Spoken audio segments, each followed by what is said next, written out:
ఈ యొక్క వైఎస్ఆర్ కాంగ్రెస్ ప్రభుత్వం వచ్చిన తర్వాత దేవాలయాల మీద, అర్చకుల మీద, పురోహితుల మీద అనేక భౌతిక దాడులు జరగటం మనం చూస్తూనే ఉన్నాము. ప్రధానంగా బాపట్లలో నా మీదే భౌతిక దాడి జరిగింది. అక్కడ నుండి ఈ రోజు వరకు కూడా ఈ మధ్య కాలంలో అంతర్వేదిలో రథం తగలబెట్టడం, అలాగే భీమవరంలో అర్చకుల మీద దాడి జరగటము, ఈ రోజున కాకినాడలో జరగటము ఎంత దారుణం అంటే, సర్వేజన సుఖినో భవంతు అనే ఒక బ్రాహ్మణుల మీద ఈ యొక్క వైసీపీకి సంబంధించిన కొంతమంది వ్యక్తులు భౌతిక దాడులు చేస్తున్నారు అని అంటే, రాష్ట్ర ప్రజలారా ఒక్కసారి మనం ఆలోచించాలి. సర్వేజన సుఖినో భవంతు, అందరం బాగుండాలి అనే కోరుకుండే వ్యక్తుల మీద కూడా ఇలాంటి దాడులు చేస్తున్నారు అంటే ఎంత దిగజారుతనానికి దిగజారారంటే వీళ్ళు ఒక్కసారి మీరు ఆలోచించండి. ఇలాంటి సంఘటనలు ఎప్పుడూ కూడా ఏ ప్రభుత్వాలు వచ్చినా కూడా ఎప్పుడూ కూడా ఇలాంటి దాడులు ఎప్పుడూ జరగలేదు.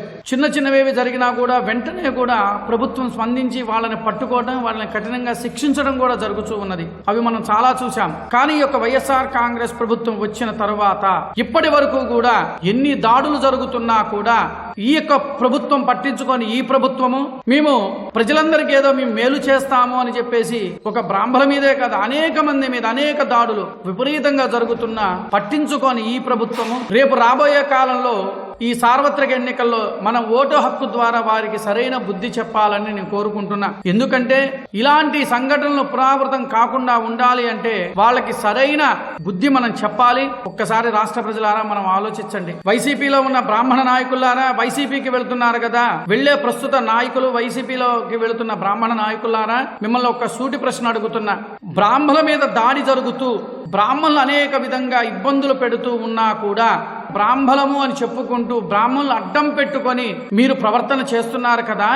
ఈ రోజున జరిగిన సంఘటనలకి మీరు వైసీపీ ప్రభుత్వానికి కొమ్ముగాచడానికి వెళుతున్నారా, లేక బ్రాహ్మణులకి ఇలాంటి సంఘటనలు జరిగినప్పుడు మనము మన బ్రాహ్మణ కులానికి సంబంధించిన వ్యక్తుల మీద దాడులు జరుగుతుంటే మీరు స్పందించరా? మేము పేరుకే సంఘంలో పెద్ద నాయకులం అని చెప్పుకుంటారా? ఒక్కసారి మనం ఆలోచించాలి. మేము సంఘ నాయకులము, వివిధ హోదాల్లో మేము ఉంటున్నాము అని హోదాల పేర్లు చెప్పుకుంటూ బ్రాహ్మణులు అడ్డం పెట్టుకొని నటన మాత్రం దయచేసి చెయ్యవద్దు. నిజంగా మీకు చిత్తశుద్ధి ఉంటే, బ్రాహ్మణుల మీద మీకు నిజంగా చిత్తశుద్ధి ఉంటే వైసీపీకి బ్రాహ్మణ నాయకులారా, వైసీపీలోకి వెళుతున్న బ్రాహ్మణ నాయకులారా, మీరు సపోర్ట్ చెయ్యకూడదు. నిజంగా మీకు అలా మీరు సపోర్ట్ చేశారు అనంటే మీరు కేవలం పదవుల కోసం మాత్రమే వెళుతున్నారు. ఒక్కసారి ఆలోచించండి. ఇలాంటి సంఘటనలు జరుగుతున్నప్పుడు మీరు చెలించకుండా ఉండటము, మళ్ళా వాళ్ళకే మీరు కొమ్ముగాస్తున్నారు అనంటే బ్రాహ్మణ సోదరీమణులారా మీరు ఒక్కసారి ఆలోచించండి. ఇలాంటి నాయకుల్ని వాళ్ళు చెప్పిన మాటలను దయచేసి నమ్మవద్దు. ఇది నేను చెప్పింది అవునా కాదా అని చెప్పి మీరు ఒక్కసారి ఆలోచించండి.